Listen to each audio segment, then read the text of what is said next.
Well, I think that the good news is where there's no quit in our team. Usually 3-3, the energy level maybe at times, and that as the game progresses gets, dissipates. I guess is the word I'm looking for. But we had good legs, and obviously we got that 4-3 goal. We really took it to them there. And, we had a couple great looks there. That Boyder just missed, and a couple others there because I thought once we got the power play, I figured we were going to get the Talk a little bit about their effort, maybe about a minute into overtime. Well, I think that,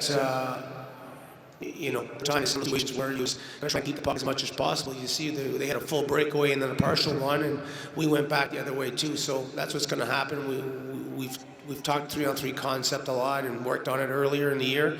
And it's just one of those things where you just keep talking about different things, and you can catch that break that can get you the goal. I mean, Ellis was huge there, and that big overtime early on that breakaway.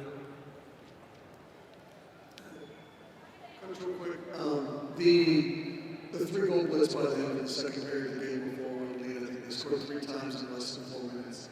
What happened defensively there for that little 4 or 5 minute stretch where they popped around quick?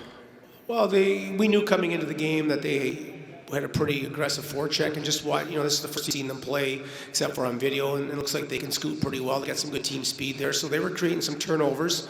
We had a couple guys. I know on one goal that got caught up. I know Sill specifically was caught up for a long shift. The Cubs were tired and shifts to breakdown, so there was there. And then there was a fortunate break off the face-off 1-2. Boyd blocked the shot, and he couldn't find it, and it was just lying there, and the guy shot it and got the rebound. So that wasn't really necessarily breakdowns. I mean, Boyder did the right thing in front of the shot, and he just couldn't find it after it hit him in the leg there. But certainly the other 2 goals were some minor breakdowns, just from tired and fatigue, guys getting caught out there too long in the D-zone coverage. So, how big was that first goal of the season?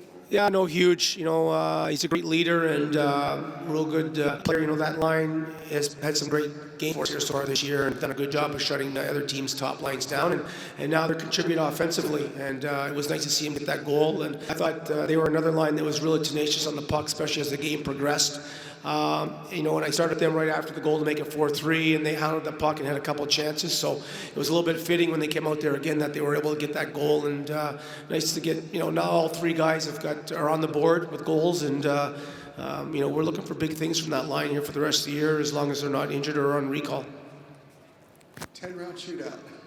At what point do you stop looking at some kind of list you made, just going your next? And, I mean, that's a crazy scenario. No, absolutely. We make a list of 5 prior to the game. It's obviously a 3-man shootout. We're going to have that couple extra guys, and also sometimes there's a feel if a guy's having a really good game 5-on-5 or throughout the 60 minutes, you might want to reward him because he's hot, with that type of thing. So, we were going to start to go, Juice was the next one, and we're going to go down the line until hopefully we got the winner. Collins got the goal there, and we were looking down the bench trying to decide between 2 or 3 guys, and actually Justin Peters made a call there and said, "Hey, we'll send Collins," and he found the net there. So, it's just one of those things, trial and error. There's some players we aren't familiar with, and obviously Verano was out, and he'd be a guy that would go, but. Borky scored last game, so we sent him, and even Camper. I sent Camper because he scored in a scrimmage in Washington in September. We played a scrimmage game and had a shootout, and he scored. So he was another guy I'd sent tonight. So it's just a little bit trial and error here.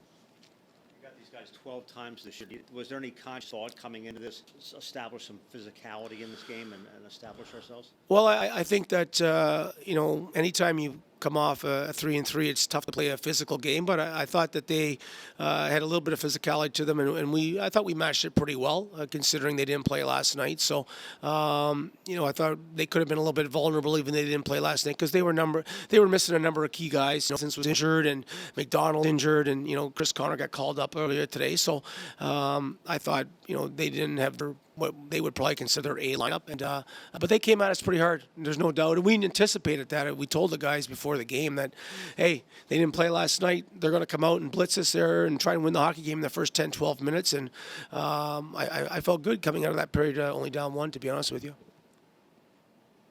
What's Braun's status this week? Veronica's going to see the doctor tomorrow, and we should have a determination here in the next day or two on the extent of the injury. Just want to get a second opinion. You know, he got X-rays. X-rays were good. He went for the MRI. Still waiting on the results of the MRI, and then going to see another doctor tomorrow. So I would think by the time we leave for Bridgeport on Tuesday after practice, should have an update on Verona. What was your view on the Ness hit in overtime? Well, you know, obviously we got the call later, but we felt from the bench that should have been a call as well. Look, from hitting from behind from our vantage point, but you know, I thought we earned that next call. You know, basically when they pulled down, I believe it was Ness in the corner as well. So, but yeah, we thought it should have been a penalty. Okay, thanks. We'll see you next Saturday.